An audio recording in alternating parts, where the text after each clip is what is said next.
Hello friends, welcome to கல்வி TV. நான் உங்கள் ஆஷிக். இன்றைக்கி நம்ம ரொம்ப ஒரு முக்கியமான நோட்டிஃபிகேஷனோட வீடியோ தான் பார்க்க போகிறோம். ஸோ யாரெல்லாம் வந்து டிஃபென்ஸில் சர்வீஸில் போய் சேரணும், ஆர்மியில் மிலிட்ரியில் ஒரு ஆஃபீஸர் ஆகணும் அப்படிங்கிற மாதிரி எதிர்பார்த்துட்டு இருக்கீங்களோ உங்களுக்கான ஒரு வீடியோ தான் இது. ஸோ இன்றைக்கி நம்ம முக்கியமாக பார்க்க போகிற நோட்டிஃபிகேஷன் என்ன அப்படின்னா, யூனியன் பப்ளிக் சர்வீஸ் நடத்தக்கூடிய central armed police force, so CAPF central armed police force இருக்கு இல்லையா, இதில் அசிஸ்டன்ட் கமாண்டன்ட்கான நோட்டிஃபிகேஷன் வந்து ரிலீஸ் பண்ணியிருக்காங்க. ஸோ ரொம்ப முக்கியமான நோட்டிஃபிகேஷன். ஸோ நிறைய பேர் அவரோட எதிர்பார்த்துக்கிட்டு இருந்த நோட்டிஃபிகேஷன் வந்து இந்த அசிஸ்டன்ட் கமாண்டன்ட் அப்படிங்கிற இந்த நோட்டிஃபிகேஷன். ஏன் அப்படின்னா இந்த போஸ்டிங்கோடைய பவரும் அதிகம், அதே மாதிரி இந்த போஸ்டிங்கோடைய பேக்கேஜும் ரொம்ப அதிகம். ஸோ அதனால் இந்த வேகன்சி பற்றின முக்கியமான எல்லா டீட்டெயில், எக்ஸாம் எப்படி நடத்துகிறாங்க, என்னென்ன சிலபஸ் இருக்குது அப்படிங்கிற A to Z எல்லா டீட்டெயிலுமே வந்து நம்ம இந்த வீடியோவில் வந்து பார்த்துடலாம். ஸோ ஃபஸ்ட்டு இந்த எக்ஸாமோட பேர் என்ன அப்படின்னா, இது வந்து assistant commandant CAPF central armed police force அப்படிங்கிற இந்த போலீஸ் ஃபோர்ஸ்க்குள்ள நிறைய கேட்டகரி ஆஃப் ஃபோர்ஸஸ் வந்து வருது. அதுக்கான அசிஸ்டன்ட் கமாண்டருக்கான போஸ்டிங் தான் வந்து இது பண்ண போகிறாங்க. ஸோ இதில் மொத்தம் எத்தனை வேகன்சிஸ் இருக்குது அப்படின்னு பார்த்தீங்கன்னா, மொத்தம் 357 வேகன்சிஸ். ஸோ அதிகமான வேகன்சிஸ் வந்து இருக்குது. 357 வேகன்சிஸ் இருக்குது. இதில் இந்த சிஏபிஎஃப் அப்படிங்கிற இந்த கேட்டகரிக்குள்ளே நம்மளுடைய நிறைய பேராமிலிட்டரி ஃபோர்ஸஸ் வந்து இருக்குது. ஸோ அதில் எதுக்கு எத்தனை வேகன்சி அப்படிங்கிறத பார்த்துலாம். ஸோ பார்டர் செக்யூரிட்டி ஃபோர்ஸ், நம்ம எல்லை பாதுகாப்பு படை இருக்கு இல்லையா, இந்த பார்டர் செக்யூரிட்டி ஃபோர்ஸில் 224 வேகன்சி வந்து இருக்குது. Central reserve police force CRPF இருக்கு இல்லையா, இதில் 204 வேகன்சி வந்து கொடுத்துருக்காங்க. தென் சென்ட்ரல் இண்டஸ்ட்ரியல் செக்யூரிட்டி ஃபோர்ஸ், இந்த சென்ட்ரல் இண்டஸ்ட்ரியல் செக்யூரிட்டி ஃபோர்ஸ் அப்படிங்கிறத நம்ம ஏர்போர்ட்டில் அதேமாதிரி கவர்மெண்ட்டோடைய முக்கியமான பிஎஸ்யூஸ்லாம் வந்து நம்ம இந்த சென்ட்ரல் இண்டஸ்ட்ரியல் செக்யூரிட்டி ஃபோர்ஸ் வந்து பார்த்துருப்போம். இதுக்கான அசிஸ்டன்ட் கமாண்டன்ட்டுக்கு வந்து 92 வேகன்சி வந்து கொடுத்துருக்காங்க. அதே மாதிரி இந்தோ திபேத்தியன் பார்டர் ஃபோர்ஸ் அப்படிங்கிற இந்த ஃபோர்ஸ்க்கு வந்து மொத்தம் 4 வேகன்சி இருக்குது. தென் முக்கியமாக சாஸ்திரிய சீமாபால் எஸ்எஸ்பி இருக்கு இல்லையா, எஸ்எஸ்பிக்கு 33 வேகன்சி வந்து வந்திருக்கு. ஸோ மொத்தம் 357 அசிஸ்டன்ட் கமாண்டன்ட்கான வேகன்சி வந்து வந்திருக்கு. இதுக்கான எக்ஸாம் இது எல்லாமே யார் கண்டக்ட் பண்ணுறா அப்படின்னு பார்த்தீங்கன்னா, நம்மளுடைய யூபிஎஸ்சி. ஸோ யூபிஎஸ்சி வந்து எக்கச்சக்கமான எக்ஸாம் வந்து கண்டக்ட் பண்ணுறாங்க. சிவில் சர்வீஸ் கண்டக்ட் பண்ணுறாங்க, ஃபாரஸ்ட் சர்வீஸும் அவங்க தான் கண்டக்ட் பண்ணுறாங்க. அதே மாதிரி டிஃபென்ஸ் சர்வீஸ், இன்ஜினியரிங் சர்வீஸ், இந்த மாதிரி எக்கச்சக்கமான சர்வீஸ் நம்மளுடைய யூபிஎஸ்சி கண்டக்ட் பண்ணுறாங்க. அதில் இந்த எக்ஸாம் எல்லாம் எதில் வருது அப்படின்னா, சிடிஎஸ் டிஃபென்ஸ் சர்வீஸ் அப்படிங்கிற கேட்டகரியில் வரக்கூடியதான் வந்து இந்த சென்ட்ரல் ஆர்ம்டு ஃபோர்ஸோடைய ரெக்ரூட்மெண்ட். ஸோ இதில் மொத்தம் எத்தனை போஸ்டிங் அப்படின்னா 357 வேகன்சிஸ் வந்து இருக்குது. ஸோ இதுக்கான முக்கியமான டேட்ஸ் வந்து பார்த்துட்டிங்க அப்படின்னா, இந்த எக்ஸாமுக்கான நோட்டிஃபிகேஷன் வந்து மார்ச் 5ஆம் தேதி ரிலீஸ் பண்ணியிருக்காங்க. அப்ளிகேஷன் டேட்டுமே, நீங்கள் ஆன்லைனில் அப்ளை பண்ணுறதுக்கான அப்ளிகேஷன் டேட்டுமே என்னைக்கு ஆரம்பிக்குது அப்படின்னா, மார்ச் 5ஆம் தேதி அப்ளிகேஷனுமே வந்து ஆரம்பிக்குது. இதை அப்ளை பண்ணுறதுக்கான கடைசி தேதி மார்ச் 25ஆம் தேதி. ஸோ மார்ச் 25ஆம் தேதி தான் வந்து லாஸ்ட் டேட். ஸோ ஒரு 20 நாள் கிட்ட வந்து டேட் கொடுத்துருக்காங்க. லாஸ்ட் டைம் வர வெயிட் பண்ணாமல் எல்லாரும் வந்து இப்போவே அப்ளை பண்ண ஆரம்பிச்சிருங்க. இதுக்கு முன்னாடி போன மாதம் வந்து பார்த்திங்க அப்படின்னா யூபிஎஸ்சியோடைய சிவில் சர்வீஸ் நோட்டிஃபிகேஷன் விட்டுருந்தாங்க இல்லையா, அதுக்கு லாஸ்ட் டேட் வந்து பிப்ரவரி 11ஆம் தேதி கொடுத்துருந்தாங்க. ஆனால் பிப்ரவரி 11ஆம் தேதி கடைசியில் என்ன ஆயிடுச்சு அப்படின்னா, லாஸ்ட் மினிட்ல வந்து அந்த சிஸ்டமே வந்து ரொம்ப கிராக் ஆயிடுச்சு. ஓகேங்களா, அந்த வெப்சைட்டே வந்து ரொம்ப டவுன் ஆயிடுச்சு. அதனால் யாருமே வந்து அப்ளை பண்ண முடியல. ஸோ அதனால் டேட் வந்து திரும்ப எக்ஸ்டெண்ட் பண்ணாங்க. ஸோ நீங்கள் அதனால் கடைசி வரை வெயிட் பண்ணாதீங்க. ஏன்னா எக்ஸாம் அந்த அப்ளிகேஷன் டேட் முடிகிறதுக்கு ஒரு 2 நாள் 3 நாள் முன்னாடிலேருந்து சர்வர் வந்து ரொம்ப டவுன் ஆக ஆரம்பிச்சிடும். நம்ம அப்ளை பண்ணுறது ரொம்ப கஷ்டமாக இருக்கும். ஸோ அதனால் நீங்கள் இப்போவே அப்ளை பண்ண ஆரம்பிச்சிருங்க. அதே மாதிரி நீங்கள் அப்ளை பண்ணதுலேருந்து ஒரு வாரம், மார்ச் 26ஆம் தேதியிலேருந்து ஏப்ரல் 1ஆம் தேதி வரை, மார்ச் 26லேருந்து ஏப்ரல் 1ஆம் தேதி வரை பார்த்தீங்க அப்படின்னா உங்களுக்கு மாடிஃபிகேஷன் பண்ணுறதுக்கான விண்டோ, கரெக்ஷன் விண்டோன்னு சொல்லுவாங்க. நீங்கள் ஏதாவது தப்பாக அப்ளை பண்ணிட்டீங்க அப்படின்னா அதை கரெக்ட் பண்ணுறதுக்கான விண்டோ வந்து எப்போ ஓப்பன் ஆகும் அப்படின்னா, 26ஆம் தேதியிலேருந்து ஏப்ரல் 1ஆம் தேதி ஓப்பன் ஆகும். ஸோ இந்த தேதிகளில் நீங்கள் ஏதோ ஒரு விஷயம் வந்து தப்பாக கொடுத்துட்டீங்க அப்படின்னா, கேர்லெஸ்ஸாக கொடுத்துட்டீங்க அப்படின்னா, அதை வந்து என்ன பண்ணிக்கலாம், இந்த 26ஆம் தேதியிலேருந்து 1ஆம் தேதிக்குள்ளே நீங்கள் வந்து சேஞ்ச் வந்து பண்ணிக்கலாம். அதே மாதிரி ரொம்ப முக்கியமான விஷயம், எக்ஸாம் எப்போ நடக்க போகுது அப்படின்னா, எக்ஸாம் வந்து ஆகஸ்ட் 3ஆம் தேதி, ஆகஸ்ட் 3 2025 எக்ஸாம் வந்து நடக்க போகுது. இந்த எக்ஸாமுக்கான டேட் வந்து ஆல்ரெடி யூபிஎஸ்சியோடைய ஆனுவல் பிளானர்லேயே வந்து சொல்லிட்டாங்க எப்போ வந்து எக்ஸாம் நடக்க போகுதுன்னு சொல்லிட்டு. ஸோ ஆகஸ்ட் 3ஆம் தேதி எக்ஸாம் வந்து நடக்கும். ஓகேவா, இந்த எக்ஸாமுக்கான அட்மிட் கார்டு ஹால் டிக்கெட் இருக்குல்ல, ஹால் டிக்கெட் வந்து எக்ஸாமுக்கு ஒரு வாரத்துக்கு முன்னாடி நமக்கு வந்து ஹால் டிக்கெட் ரிலீஸ் வந்து பண்ணிடுவாங்க. அதே மாதிரி இந்த ப்ரிலிமினரி எக்ஸாம் முடிஞ்சோடனே ரிசல்ட் டேட் எப்போ கொடுத்துருக்காங்க அப்படின்னா செப்டம்பர் 2025. ஸோ 1 மந்த்துக்குள்ளே வந்து நமக்கு எக்ஸாமுக்கான ரிசல்ட் வந்து மேக்ஸிமம் வந்துடும். இப்போது 3ஆம் தேதி நடக்குது இல்லையா, ஆகஸ்ட் 3ஆம் தேதி எக்ஸாம் நடக்குது அப்படின்னா நமக்கு செப்டம்பர் 3ஆம் தேதிக்குள்ளே வர்றதுக்கு வாய்ப்பு இருக்குது. ஸோ டென்டேட்டிவாக மந்த் மட்டும் கொடுத்துருக்காங்க. இந்த மாதம் செப்டம்பர் மாதத்துக்குள்ளே வந்துடும் அப்படிங்கிற மாதிரி கொடுத்துருக்காங்க. யூஸ்வலாக யூபிஎஸ்சியோட ப்ரிலிம்ஸ் ரிசல்ட் எல்லாமே வந்து ஒரு மாதத்துக்குள்ளே வந்து ரிலீஸ் பண்ணிடுறாங்க. ஸோ அதனால் உங்களுக்கு வந்து ஆகஸ்ட் 3ஆம் தேதி பரீட்சை எழுதுவீங்க. உங்களுக்கு ரிசல்ட் வந்து பார்த்தீங்க அப்படின்னா செப்டம்பர் 3ஆம் தேதிக்குள்ளே இந்த ஃபஸ்ட்டு ஸ்டேஜுக்கான ரிசல்ட் வந்து விட்டுருவாங்க. ஸோ ஒன்ஸ் வந்து உங்களுக்கு ரிசல்ட் வந்ததுக்கப்புறமா அடுத்த ப்ராசஸ் என்னென்னு பார்த்தீங்கன்னா உங்களுக்கு ஃபிசிக்கல் டெஸ்ட் வந்து நடக்கும். இந்த ஃபிசிக்கல் டெஸ்ட் வந்து எப்போ நடக்க வாய்ப்பு இருக்குது அப்படின்னா அக்டோபர்லேயோ இல்லை நவம்பர்லேயோ 2024 அக்டோபர் இல்லை 2024 நவம்பரில் இந்த 25 நவம்பரில் இந்த ஃபிசிக்கல் எக்ஸாமினேஷன் நடக்கிறதுக்கு வாய்ப்பு இருக்குது. ஸோ ஒன்ஸ் நீங்கள் அந்த ஃபிசிக்கலும் கிளியர் பண்ணிட்டீங்க அப்படின்னா அடுத்து ஃபைனல் ரவுண்டான இன்டர்வியூ வந்து உங்களுக்கு டிசம்பரில் ஜனவரியில் வந்து இன்டர்வியூ நடக்கும். இந்த இன்டர்வியூ முடித்த உடனே என்னைக்கு வந்து கடைசி நாள் இன்டர்வியூ நடக்குதோ அதுக்கு அடுத்த நாளோ இல்லை அன்றைக்கே வந்து பார்த்தீங்க அப்படின்னா உங்களுக்கு ரிசல்ட் வந்து ரிலீஸ் பண்ணிடுவாங்க, மெரிட் வந்து ரிலீஸ் பண்ணிடுவாங்க. ஸோ அப்போது இந்த எக்ஸாமுக்கு நீங்கள் ப்ரிப்பேர் பண்ண ஆரம்பிச்சிங்க அப்படின்னா எப்படியும் 2025க்குள்ளே உங்களுக்கு ஒரு அரசு வேலை வந்து கிடச்சிடும். ஸோ அதனால் யாரெல்லாம் நான் வந்து ஒரு டிஃபென்ஸ் ஜாபுக்கு போகணும், ஒரு மிலிட்ரி ஜாபுக்கு போகணும் அப்படிங்கிற மாதிரியான எய்மோடு இருக்கீங்களோ இது வந்து ரொம்ப ஒரு கோல்டன் ஆப்பர்ச்சுனிட்டி. இந்த ஆப்பர்ச்சுனிட்டியை மிஸ் பண்ணிடாதீங்க.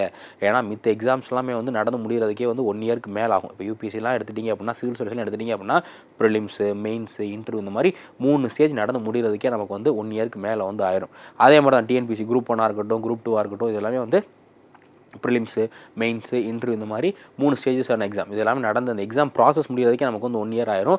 ஆனால் இந்த சிஏபிஎஃப் உடைய அசிஸ்டன்ட் கமாண்டன்ட் எக்ஸாம் பார்த்தீங்க அப்படின்னா உங்களுக்கு ஒரே ஒரு டெஸ்ட் மட்டும் தான் வைக்கிறாங்க. அதுக்கடுத்து டேரெக்டாக உங்களுக்கு இன்டர்வியூ தான். இது 2ல் நீங்கள் எடுக்கிற மார்க் வச்சு தான் உங்களுக்கு வந்து வேலை கிடைக்க போகுது. ஸோ அதனால் நீங்கள் ஈஸியாக அந்த ஒரு டெஸ்ட் மட்டும் நல்லா பெர்ஃபார்ம் பண்ணிட்டீங்க அப்படின்னா ஈஸியாக நீங்கள் இந்த ஜாப்குள்ளே வந்து போயிடலாம். ஸோ அதனால் யாரெல்லாம் வந்து டிஃபென்ஸ் செக்டாருக்குள்ளே போகணும் விருப்பமாக இருக்கீங்களோ கண்டிப்பாக இந்த ஆப்பர்ச்சுனிட்டியை பயன்படுத்திக்கோங்க. ஸோ அடுத்து இதுக்கு யாரெல்லாம் எலிஜிபிள், யாரெல்லாம் அப்ளை பண்ணலாம் அப்படிங்கிற டீட்டெயில் வந்து பார்த்துடலாம். ஸோ இதுக்கு வந்து மினிமம் ஏஜ் வந்து பார்த்தீங்க அப்படின்னா உங்களுக்கு 20 வயசு ஆயிருக்கணும். ஸோ மினிமம் வந்து உங்களுக்கு 20 வயசு ஆயிருக்கணும். மேக்ஸிமம் ஏஜ் எடுத்துட்டிங்க அப்படின்னா 25 வயது ஆயிருக்கணும். ஓகேவா? ஸோ மினிமம் வந்து 20லேருந்து 25 வயசுக்குள்ளே வந்து இருக்கணும். இது என்ன கேட்டகிரிக்கு அப்படின்னா நீங்கள் ஜென்ரல் கேட்டகிரியாக இருக்கீங்க, ஓசி கேட்டகிரியாக இருக்கீங்க அப்படின்னா உங்களுக்கு மினிமம் 20 வயது, மேக்ஸிமம் 25 வயது.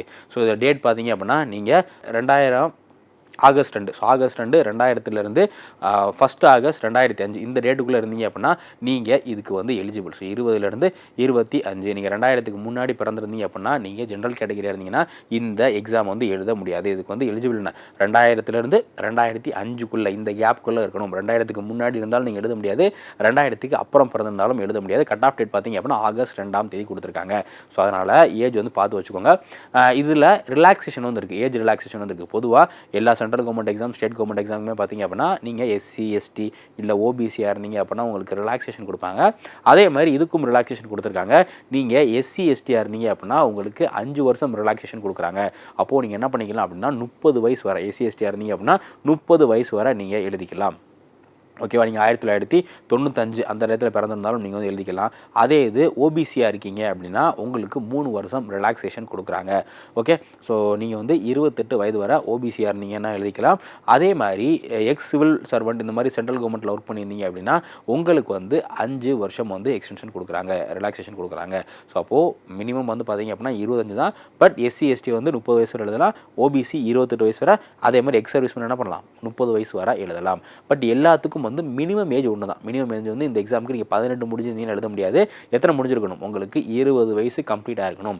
ஓகேவா? ஸோ 20 வயசு கம்ப்ளீட் ஆனவங்க மட்டும்தான் இந்த எக்ஸாம் வந்து அப்ளை பண்ண முடியும். ஸோ அதனால் டேட் வந்து பார்த்துக்கிங்க. கட் ஆஃப் டேட் எப்போ அப்படின்னா ஆகஸ்ட் 1 அப்படிங்கிறதா கட் ஆஃப் டேட்டு. ஓகே? அடுத்து இந்த எக்ஸாமுக்கான எஜுகேஷன் குவாலிஃபிகேஷன் என்ன அப்படின்னா நீங்கள் ஏதாச்சும் ஒரு டிகிரி படிச்சிருந்தா போதும். நீங்கள் பிஎஸ்சி படிச்சிருக்கலாம், இல்லை வந்து பிகாம் படிச்சிருக்கலாம், இல்லை பிடெக் படிச்சிருக்கலாம். இந்த மாதிரி ஏதோ ஒரு டிகிரி வந்து படிச்சிருக்கணும்.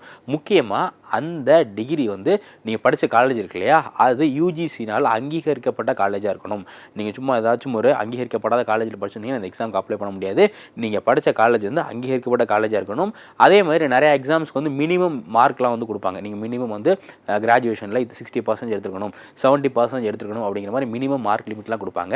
ஆனால் இந்த எக்ஸாமுக்கு அந்த மாதிரி மினிமம் மார்க் லிமிட் எதுவுமே வந்து கிடையாது. நீங்கள் ஜஸ்ட்டு பாஸ் பண்ணியிருந்தாலும் இந்த எக்ஸாமுக்கு அப்ளை பண்ணலாம். ஸோ அதனால் நீங்கள் டாப்பராக இருந்தாலும் சரி காலேஜில், இல்லை காலேஜில் ஜஸ்ட்டு பாஸ் ஆகிருந்தீங்கனாலும் சரி, நீங்கள் இந்த எக்ஸாமுக்கு வந்து அப்ளை பண்ணலாம். இன்னொரு சிறப்பான விஷயம் என்ன அப்படின்னா, இந்த எக்ஸாமுக்கு நீங்கள் ஃபைனல் இயர் ஸ்டூடெண்ட்டாக இருந்தால் கூட அப்ளை பண்ணலாம்.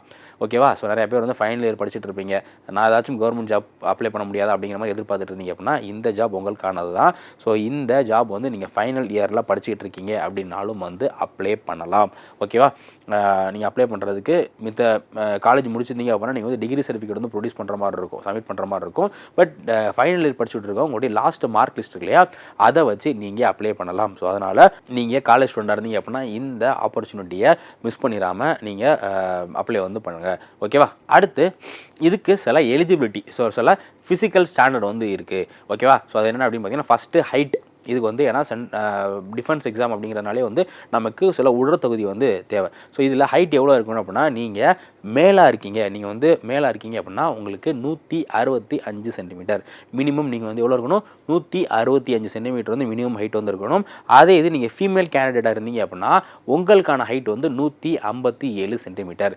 ஏன்னா டிஃபென்ஸ் எக்ஸாம் அப்படிங்கிறதுனால இதுக்கு வந்து ஹைட் ரொம்ப ரொம்ப முக்கியம். நீங்கள் போலீஸ்க்கு போனாலும் சரி, அதே மாதிரி எஸ்ஏ எக்ஸாமாக இருக்கட்டும், பிசி எக்ஸாமாக இருக்கட்டும், தென் சென்ட்ரல் கவர்மெண்ட்டில் இருக்கக்கூடிய மித்த எந்த ஆர்ம்டு ஃபோர்ஸ் எக்ஸாமுக்கு போனீங்கனாலும் உங்களுக்கு ஹைட் ரொம்ப ரொம்ப முக்கியம். ஸோ எல்லா எக்ஸாமுக்கும் ஆல்மோஸ்ட் மினிமம் ஹைட் வந்து இந்த 165 வந்து வச்சிருக்காங்க. ஸோ அதனால் நீங்கள் என்ன பண்ணணும், கண்டிப்பாக ஒரு 165 சென்டிமீட்டருக்கு குறையாமல் வந்து ஹைட் இருக்கணும். அதுக்கடுத்து நீங்கள் மேலாக இருந்தீங்க அப்படின்னா உங்களுக்கு செஸ்ட் வந்து ரொம்ப முக்கியம். அந்த செஸ்டோடைய அளவு எவ்வளோ இருக்குது அப்படிங்கிறது முக்கியம். ஸோ மேலாக இருந்தீங்க அப்படின்னா உங்களுக்கு 81 சென்டிமீட்டர் எவ்வளோ இருக்கணும், 81 சென்டிமீட்டர் வந்து உங்களுக்கு செஸ்ட் வந்து இருக்கணும். ஸோ அதே மாதிரி வெயிட்டும் ரொம்ப முக்கியம். நீங்கள் மினிமம் எவ்வளோ வெயிட் இருக்கணும் அப்படின்னா 50 கிலோ. மேலாக இருந்தீங்க அப்படின்னா உங்களுக்கு மினிமம் 50 கிலோ வந்து வெயிட் இருக்கணும்.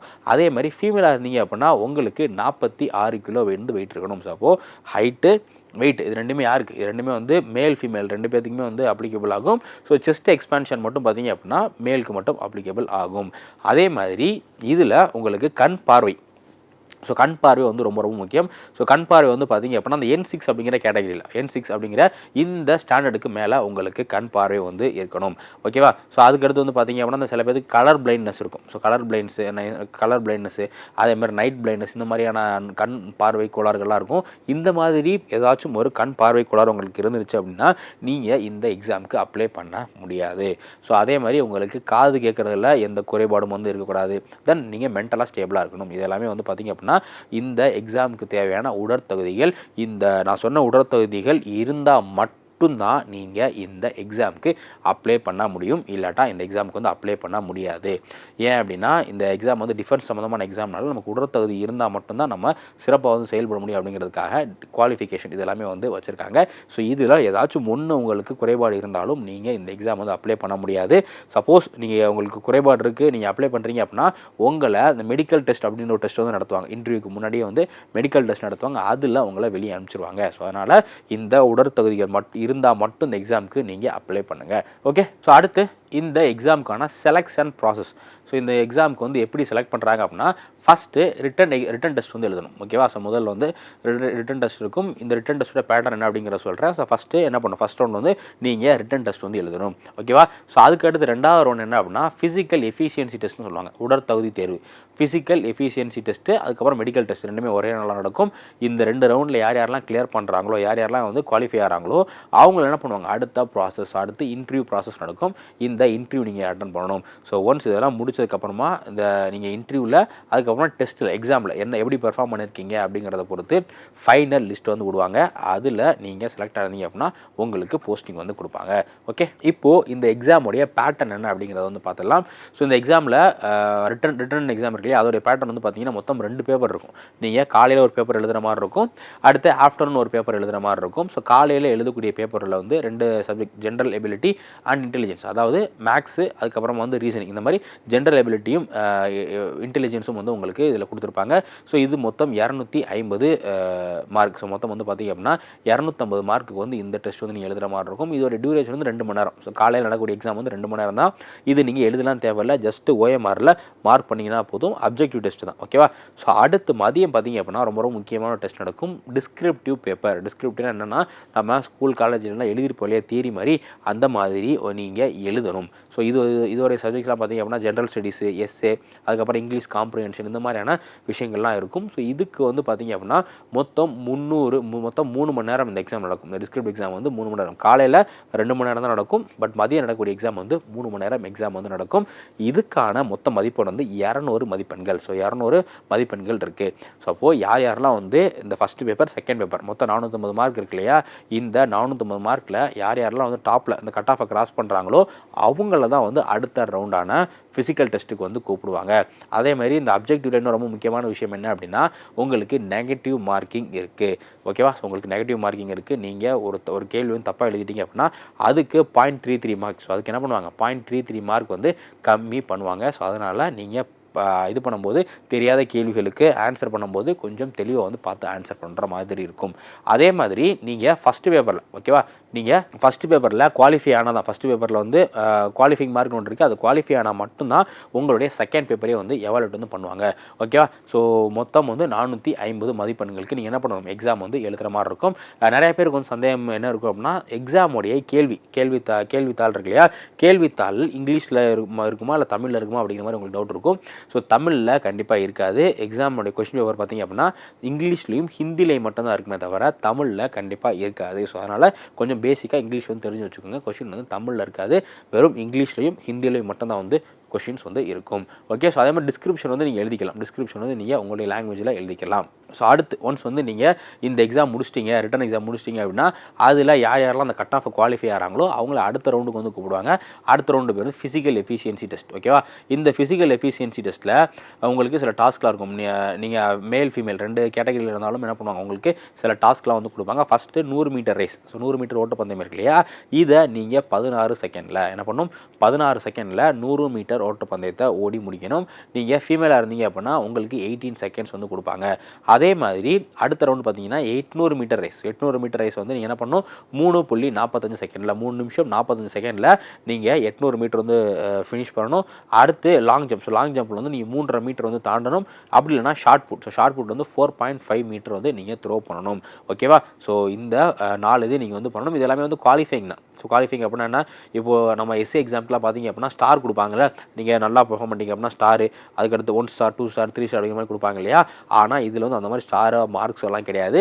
இது ஜஸ்ட் என்ன அப்படின்னா உங்களுக்கு உடல் தகுதி இருக்கா இல்லையா அப்படிங்கிறத செக் பண்ணுறதுக்காக உள்ள ஒரு தகுதி தேர்வு மட்டும்தான், ஓகேவா. இது வந்து இந்த இதெல்லாம் நீங்கள் குவாலிஃபை பண்ணிட்டீங்கன்னா மட்டும் போதும். நீங்கள் எவ்வளோ, இப்போ ஃபார் எக்ஸாம்பிள் நீங்கள் 16 செகண்ட் எக்ஸாக்டாக கிராஸ் பண்ணாலும் சரி, இல்லை 15 செகண்டோ இல்லை எவ்வளோ கிராஸ் பண்ணாலும் வந்து சரி, ஓகே. உங்களுக்கு இன்டர்வியூ வந்து நடக்கும். ஸோ யாரெல்லாம் வந்து ஃபஸ்ட் ரிட்டன் எக்ஸாம், அடுத்து வந்து மெடிக்கல் எக்ஸாமினேஷன், இது ரெண்டுலேயே வந்து ஃபிசிக்கல் டெஸ்ட் ரெண்டுலேயும் இது பண்ணுறாங்களோ அடுத்து அவங்களுக்கு வந்து பார்த்திங்க அப்படின்னா பர்சனாலிட்டி டெஸ்ட் இன்டர்வியூ வந்து நடக்கும். இந்த இன்டர்வியூக்கு வந்து பார்த்திங்க அப்படின்னா 150 மதிப்பெண்கள். இன்டர்வியூக்கு எவ்வளோ மதிப்பெண்கள் போடுறாங்க, இன்டர்வியூக்கு 150 150 மார்க்ஸ் வந்து கொடுக்குறாங்க, ஓகேவா. ஸோ இது வந்து ஜஸ்ட் உங்களுடைய பயோடேட்டா இருக்கும். அந்த பயோடேட்டா பேஸ் பண்ணி உங்களோட கொஷின்ஸ் கேட்பாங்க. அதே மாதிரி ஜென்ரல் நாலேஜ் கொஷின், கரண்ட் அஃபேர்ஸில் என்ன கொஷின்ஸ் இருக்கோ அதிலிருந்து உங்களுக்கு கொஷின்ஸ் வந்து கேட்பாங்க. ஸோ இதுக்கு மொத்தம் 150 மதிப்பெண்கள். ஸோ அப்போது ரிட்டன் எக்ஸாமில் நீங்கள் வாங்கக்கூடிய 450, அதே மாதிரி இந்த இன்டர்வியூவில் நீங்கள் வாங்கக்கூடிய 150, இது ரெண்டையும் ஒன்றா சேர்ப்பாங்க. ஸோ மொத்தம் எத்தனை மார்க் வரும், 600 மார்க் வந்து வரும். இந்த 600 மார்க்கில் நீங்கள் எவ்வளோ எடுக்கிறீங்களோ அதை பொறுத்து தான் நீங்கள் வந்து உள்ளே போகிறீங்களா இல்லையா அப்படிங்கிறத கால்குலேட் வந்து பண்ணுவாங்க, ஓகே. ஸோ உங்களுக்கு கட் ஆஃப் போடுறது இந்த 600 மார்க்கில் தான் வந்து கட் ஆஃப் வந்து போடுவாங்க. இந்த ஃபிசிக்கல் டெஸ்ட் அப்படிங்கிற ஜஸ்ட் வந்து ஒரு குவாலிஃபிகேஷனுக்காக மட்டும்தான். அதை வந்து என்ன பண்ண மாட்டாங்க, அதில் நீங்கள் எடுக்கிற மார்க் எதுவுமே வந்து கால்குலேட்டே வந்து பண்ண மாட்டாங்க. ஸோ இதான் வந்து எக்ஸாமுக்கான ப்ராசஸ். ஸோ நெக்ஸ்ட் எக்ஸாம் சென்டரை பொறுத்தவரை, பார்த்திங்க அப்படின்னா தமிழ்நாட்டில் இந்தியாவில் மொத்தம் 47 சென்டரில், இந்தியாவில் மொத்தம் 47 சென்டரில் இந்த எக்ஸாம் இது வந்து நடக்கும். தமிழ்நாட்டில் பார்த்திங்க அப்படின்னா சென்னையில் வந்து இந்த எக்ஸாம் வந்து நடக்கும், ஓகேவா. ஸோ அதனால் நீங்கள் வந்து கவலைப்பட தேவையில்லை, தமிழ்நாட்டிலையும் இந்த எக்ஸாம் வந்து நடக்குது. இந்தியா முழுக்க மொத்தம் 47 சென்டர்ஸில் இந்த எக்ஸாம் வந்து நடக்குது. ஸோ இதுக்கான அப்ளிகேஷன் ஃபீ எவ்வளோ அப்படின்னு பார்த்தீங்கன்னா, நீங்கள் ஜென்ரல் கேட்டகரியாவோ இல்லை ஓபிசி இல்லை எக்கனாமிக்கலி வீக்கர் செக்ஷன், இந்த 3 3 கேட்டகரியில் இருந்தீங்க அப்படின்னா உங்களுக்கு ரூ. 200 எக்ஸாம் ஃபீஸை வந்து வைக்கிறாங்க. எவ்வளோ? ரூ. 200 வந்து எக்ஸாம் ஃபீஸ் கட்ட வேண்டியது இருக்கும். அதே இது நீங்கள் எஸ்சி, எஸ்டி, ஃபீமேல் இந்த 3 கேட்டகரியில் இருந்தீங்க அப்படின்னா உங்களுக்கு ஃபீஸ் வந்து கிடையாது. ஃபீஸ் வந்து எக்ஸெப்ஷன் வந்து பண்ணுறாங்க. ஸோ அதனால் நீங்கள் என்ன கேட்டகரியில் இருக்கீங்களோ அதை பொறுத்து எக்ஸாம் ஃபீஸ் வந்து பே பண்ணிக்கோங்க. தென் இந்த எக்ஸாமுக்கு அப்ளை பண்ணுறதுக்கு சில முக்கியமான டாக்குமெண்ட் தேவை. ஸோ முதல்ல வந்து பார்த்தீங்க அப்படின்னா 10th mark sheet, 12th mark sheet நீங்கள் வந்து கண்டிப்பாக வந்து வச்சுருக்கணும். இந்த 10th 12th இருக்கக்கூடிய உங்களுடைய டேட் ஆஃப் பர்த் இருக்கு இல்லையா, அதை தான் என்ன பண்ணுவாங்க, ஐடி ப்ரூஃபாக வந்து எடுத்துப்பாங்க. ஸோ அதுக்கு அடுத்து கண்டிப்பாக கிராஜுவேஷன் சர்டிஃபிகேட், நீங்கள் டிகிரி முடிச்சிருந்தீங்க அப்படின்னா கிராஜுவேஷன் சர்டிஃபிகேட் வந்து வச்சுருக்கணும். இல்லை நீங்கள் வந்து ஃபைனல் இயர் தான் படிச்சுட்டு இருக்கீங்க, ஆனாலும் இந்த எக்ஸாமுக்கு அப்ளை பண்ணணும் அப்படின்னா உங்களுக்கு கிராஜுவேஷன் சர்டிஃபிகேட் இருக்காது. அப்போ நீங்கள் என்ன பண்ணலாம் அப்படின்னா லாஸ்ட் நடந்த செமஸ்டர் இருக்கு இல்லையா, அந்த செமஸ்டருடைய மார்க் லிஸ்ட்டை வச்சு நீங்கள் அப்ளை வந்து பண்ணலாம். அதே மாதிரி உங்களுக்கு எக்ஸ் சர்வீஸ்மேன் கேட்டகரியில் ரிலாக்ஸேஷன் வேணும் அப்படின்னா நீங்கள் எக்ஸ் சர்வீஸ்மேனுக்கான சர்டிஃபிகேட் வந்து கொடுக்கணும். அதே மாதிரி நீங்கள் என்சிசிலாம் இருந்திருந்தீங்க அப்படின்னா அந்த என்சிசி சர்டிஃபிகேட் வந்து நீங்கள் வந்து ப்ரொடியூஸ் பண்ணலாம். அதுக்கடுத்து கவர்மெண்ட்டோடைய ஒரு ஐடி, இந்த டாக்குமெண்ட் எல்லாமே நீங்கள் வந்து ரெடியாக வச்சுக்கோங்க. ஏன்னா அப்ளை பண்ணும்போது இந்த டாக்குமெண்ட்ஸ் எல்லாமே வந்து கண்டிப்பாக கேட்பாங்க. தென் எல்லாரும் வந்து ஒரு ஜாப்ல நம்ம எல்லாமே கேட்கக்கூடிய விஷயம் என்ன அப்படின்னா இந்த ஜாப்க்கு வந்து எவ்வளோ சேலரி கிடைக்கும் அப்படிங்கிற மாதிரி வந்து கேட்பீங்க. ஸோ இந்த ஜாபுக்கு பேசிக் பே வந்து பார்த்தீங்க அப்படின்னா உங்களுக்கு 56,000 வந்து பேசிக் பே. ஸோ இது மட்டும் இல்லாமல் வந்து உங்களுக்கு டே ரன்ஸ் அலோன்ஸ், ஹவுசிங் அலோன்ஸ், மாதிரி நிறைய அலோன்ஸ் வந்து ஒரு 25,000 30,000 வரை கொடுப்பாங்க. ஸோ ஒரு அரௌண்ட் பார்த்தீங்க அப்படின்னா உங்களுடைய சம்பளம் வந்து 80,000 90,000 வரை, உங்களை எங்கே போஸ்டிங் வந்து போடுறாங்களோ அதை பொறுத்து என்னாகும் அப்படின்னா உங்களுடைய சம்பளம் வந்து 80,000 90,000 வரை வந்து வர்றதுக்கு வாய்ப்பு இருக்குது. இந்த சம்பளம் போக உங்களுக்கு வந்து ஃப்ரீ அகாமடேஷன் வந்து கொடுப்பாங்க. அதே மாதிரி உங்கள் ஃபேமிலி உங்களுக்கு வந்து மெடிக்கல் ஃபெசிலிட்டி வந்து கவர்மெண்ட் ப்ரொவைட் பண்ணுவாங்க. ஓகேவா? ஸோ அது மட்டும் இல்லாமல் உங்களுக்கு பென்ஷன், ரிட்டைர்மெண்ட் பெனிஃபிட் இந்த மாதிரி எக்கச்சக்கமான விஷயங்கள் வந்து இருக்குது. ஸோ அதனால் இது ரொம்ப ரொம்ப ரொம்ப பவர்லேயும் சரி, ஸோ பவரும் உங்களுக்கு அதிகமான பவர் கிடைக்கும். ஸோ அது மட்டும் இல்லாமல் சேலரியும் வந்து ஸ்டார்டிங்லேயே உங்களுக்கு இந்த சேலரி வந்து கிடைக்கிது. ஸோ அதனால் யாரெல்லாம் டிஃபென்ஸ் ஜாப்க்கு போகணும் அப்படிங்கிற மாதிரியான நோக்கத்தில் இருக்கீங்களோ இந்த நோட்டிஃபிகேஷனை தவற விட்டுறாதீங்க. ஸோ மார்ச் 25 தான் இதுக்கான கடைசி நாள். ஸோ இந்த எக்ஸாமுக்கு வந்து கண்டிப்பாக எல்லோரும் அட்டன் வந்து பண்ணுங்க. ஓகே, ஸோ இப்போது நம்ம அடுத்து ஒரு முக்கியமான நோட்டிஃபிகேஷன் வந்து பார்க்கலாம். ஸோ இது என்ன அப்படின்னா national institute of electronic and information technology அப்படிங்கிற ஒரு இன்ஸ்டிடியூட் இருக்குது. இதுக்கான ஒரு நோட்டிஃபிகேஷன் வந்து ரிலீஸ் பண்ணியிருக்காங்க. ஓகே, இது வந்து பார்த்தீங்கன்னா நம்ம ministry of electronics and information technology இருக்கு இல்லையா, இதுக்கு கீழே வரக்கூடிய ஒரு இன்ஸ்டிடியூஷன் தான் என்னன்னா national institute of electronics and information technology அப்படின்னு சொல்லக்கூடிய இந்த ஒரு அமைப்பு. ஸோ இதுக்கு இப்போது சில ரெக்ரூட்மெண்ட் வந்து பண்ணுறாங்க. அது என்னென்ன அப்படிங்கிற டீட்டெயில் வந்து நம்ம இதில் வந்து பார்க்கலாம். ஓகேவா? ஸோ நீங்கள் மறந்துடாமல் சிஏபிஎஃப்ல ஏசிக்கு அப்ளை பண்ணுறது கடைசி நாள் வந்து மார்ச் 25. ஸோ மார்ச் 25 முன்னாடியே நீங்கள் வந்து தயவு செஞ்சு அப்ளை வந்து பண்ணிடுங்க. ஸோ இந்த நோட்டிஃபிகேஷன் எதுக்காக உள்ளது அப்படின்னு பார்த்தீங்கன்னா NIELIT நோட்டிஃபிகேஷன் எதுக்காக உள்ளது அப்படின்னா இதோடைய சயின்டிஃபிக் அசிஸ்டன்ட், என்ன போஸ்டிங், சயின்டிஃபிக் அசிஸ்டன்ட் அப்படிங்கிற ஒரு போஸ்டிங் வந்து எடுக்கிறாங்க. ஸோ இந்த போஸ்டிங்க்கு மொத்த வேக்கன்சி, இந்த சயின்டிஸ்ட் அசிஸ்டன்ட் அப்படிங்கிற இந்த போஸ்டிங்கான வேக்கன்சி எவ்வளோ அப்படின்னா 78 வேக்கன்சி வந்து கொண்டு வந்திருக்காங்க. ஸோ இந்த போஸ்டிங்க்கு வந்து எங்கெல்லாம் ஜாப் கிடைக்க வாய்ப்பு இருக்கு அப்படின்னா இந்தியாவில் எங்கே வேணாலும் வந்து ஜாப் போடுவாங்க. இந்த national institute of electronic and information technology இருக்கு இல்லையா, இதோடைய ஆஃபீஸஸ் வந்து இந்தியாவில் எங்கெங்கெல்லாம் இருக்கோ அங்கே எல்லா இடத்துலையும் வந்து போடுறதுக்கு வாய்ப்பு இருக்குது. ஸோ அதனால் உங்களுக்கு எங்கே வேணாலும் போஸ்டிங் போடலாம். தமிழ்நாட்டில் மட்டும்தான் அப்படிங்கிற மாதிரி வந்து எந்த இதுவும் வந்து கிடையாது. ஓகேவா? ஸோ இது ரொம்ப ரொம்ப ஒரு முக்கியமான, இதுவும் வந்து ஒரு ஹை லெவல் பேயிங்கான ஒரு ஜாப் தான். ஸோ இந்த இதை பொறுத்தவரை இதில் மொத்தம் 78 வேகன்சி இருக்கு இல்லையா. நீங்கள் கேட்டகரி வைஸாக பார்த்தீங்க அப்படின்னா அன்ரிசர்வ் கேட்டகரியில் நீங்கள் இருந்தீங்க அப்படின்னா உங்களுக்கு 13 வேகன்சி இருக்குது. அதேமாதிரி எக்கனாமிக்கலி வீக்கர் செக்ஷனில் இருந்தீங்க அப்படின்னா 20 வேகன்சி இருக்குது. தென் எஸ்சிக்கு வந்து 16 வேகன்சி, எஸ்டிக்கு வந்து 3, ஓபிசிக்கு 26 வேகன்சி. ஸோ மொத்தம் வந்து எத்தனை வேகன்சி அப்படின்னா மொத்தம் 78 வேகன்சி வந்து இருக்குது. ஸோ இந்த கேட்டகரி மட்டும் இல்லாமல் மாற்றுத்திறனாளிகளுக்கும் வந்து வேகன்சி கொடுத்துருக்காங்க. ஸோ மாற்றுத்திறனாளிகளுக்கு மொத்தம் 3 வேகன்சி வந்து கொடுத்துருக்காங்க. ஓகேவா? ஸோ இதை பொறுத்தவரை முக்கியமான தினங்கள், இந்த நோட்டிஃபிகேஷனுக்கு வந்து இம்பார்ட்டன்ட் டேட்னு எடுத்துட்டீங்க அப்படின்னா இதுக்கான நோட்டிஃபிகேஷன் எப்போ ரிலீஸ் பண்ணியிருக்காங்கன்னா February 17 நோட்டிஃபிகேஷன் ரிலீஸ் பண்ணியிருக்காங்க. அப்ளிகேஷன் வந்து February 17 வந்து ஆரம்பிச்சிருச்சு. இதை அப்ளை பண்ணுறதுக்கான லாஸ்ட் டேட் வந்து இன்னும் கொஞ்ச நாள் தான் இருக்குது. அப்ளை பண்ணுறதுக்கு லாஸ்ட் டேட் எப்போ அப்படின்னு பார்த்தீங்கன்னா 18 மார்ச். ஸோ மார்ச் 18 தான் இந்த நோட்டிஃபிகேஷனுக்கான லாஸ்ட் டேட். ஸோ மார்ச் 18 5 மணிக்குள்ள நீங்கள் வந்து 5:30 மணிக்குள்ள நீங்கள் அட்டன் வந்து பண்ணணும். அதே மாதிரி எக்ஸாம் எப்போ அப்படிங்கிற டேட் வந்து இன்னும் சொல்லலை. ஸோ நீங்கள் அப்ளை பண்ணதுக்கப்புறமா உங்களுக்கு இன்ஃபர்மேஷன் வந்து கொடுப்பாங்க. ஓகேவா? ஸோ எப்போ வந்து எக்ஸாம் நடக்குது அப்படிங்கிற இன்ஃபர்மேஷன் வந்து கொடுப்பாங்க. ஸோ அதனால் நீங்கள் 18ஆம் தேதிக்குள்ளே வந்து அப்ளை பண்ணிடுங்க. ஏன்னா அந்த எக்ஸாமுக்கான நோட்டிஃபிகேஷன் வந்து ரொம்ப நாளாக வந்து ஆயிடுச்சு. ஸோ இப்போது வரும் நமக்கு வந்து கொஞ்ச நாள் தான் வந்து இருக்குது. ஸோ 18ஆம் தேதி வரை தான் லாஸ்ட் டேட்டு. 18ஆம் தேதிக்குள்ளே இந்த எக்ஸாமுக்கு நீங்கள் அப்ளை வந்து பண்ணிடுங்க. ஸோ இதுக்கான இந்த போஸ்டிங்கான ஏஜ் லிமிட் எடுத்துட்டிங்க அப்படின்னா நீங்கள் ஜென்ரல் கேட்டகிரியில் நீங்கள் வந்து ஜென்ரல் கேட்டகிரியில் இருந்தீங்க அப்படின்னா உங்களுக்கு 30 வருஷம். ஸோ ஜென்ரல் கேட்டகிரியில் இருந்தீங்க அப்படின்னா 30 வருஷம். அதே மாதிரி ஓபிசி கேட்டகிரி, ஸோ ஓபிசியில் நான் கிரிமினல் கேட்டகிரியில் இருந்தீங்க அப்படின்னா 33 வயசு வரை நீங்கள் வந்து எக்ஸாம் எழுதலாம். அதே இது எஸ்சி எஸ்டி கேட்டகிரியில் இருந்தீங்க அப்படின்னா 35 வயசு வரை அந்த எக்ஸாம் வந்து எழுதலாம். தென் பிடபிள்யூபிடி, ஸோ நீங்கள் டிசேபிள்டாக இருந்தீங்க அப்படின்னா அதில் 40 வயசு வரை. அதே இது டிசேபிள்டாக இருந்து எஸ்சி எஸ்டியாக இருந்தீங்க அப்படின்னா 45 வயசு வரை நீங்கள் வந்து எக்ஸாம் வந்து எழுதலாம். ஸோ அப்போது ஜென்ரல் கேட்டகிரிக்கு வந்து 30, மீதி எல்லா கேட்டகிரிக்கும் என்ன இருக்குன்னா எக்ஸெப்ஷன் இருக்குது. 33, 35 அப்படிங்கிற மாதிரி எக்ஸெப்ஷன் இருக்குது. ஸோ நீங்கள் என்ன கேட்டகிரி அப்படிங்கிறத பார்த்து இந்த எக்ஸாமுக்கு வந்து அப்ளை வந்து பண்ணுங்கள். ஸோ ஏஜ் லிமிட்டை வந்து 30, அதுக்கப்புறம் 33, 35 அப்படிங்கிறதான் வந்து மெயினான ஏஜ் லிமிட். நெக்ஸ்ட்டு எஜுகேஷன் குவாலிஃபிகேஷனை பொறுத்தவரை பிஇ, பிடெக், எம்எஸ்சி, ஓகேங்களா. ஸோ பிஇ, பிடெக், எம்எஸ்சி இந்த மாதிரி எந்த டிசிப்ளினாலும் நீங்கள் வந்து படிச்சிருக்கலாம். பட் நீங்கள் இந்த டிசிப்ளினில் ஒன்று எலக்ட்ரானிக்ஸ் படிச்சிருக்கணும், இல்லை எலக்ட்ரானிக்ஸ் அண்ட் கம்யூனிகேஷன் படிச்சிருக்கணும், இல்லை எலக்ட்ரானிக்ஸ் அண்ட் டெலிகம்யூனிகேஷன் இந்த டிபார்ட்மெண்ட்ஸில் ஏதோ ஒரு டிபார்ட்மெண்ட்டில் படிச்சிருந்தீங்க அப்படின்னா உங்களுக்கு இந்த போஸ்டிங் வந்து அப்ளை பண்ணலாம். ஸோ பிஇ, பிடெக் அப்ளை பண்ணலாம், பிஇ அப்ளை பண்ணலாம், எம்எஸ்சி, ஓகே எம்எஸ்சி இருக்குது, எம்டெக் இல்லை எம்எஸ்சி இருக்குது. பிஇ, பிடெக், எம்எஸ்சி இந்த 3ல் நீங்கள் என்ன படிச்சிருந்தாலும் அப்ளை பண்ணலாம். அது 3மே இந்த கேட்டகரியில் தான் இருக்கணும்.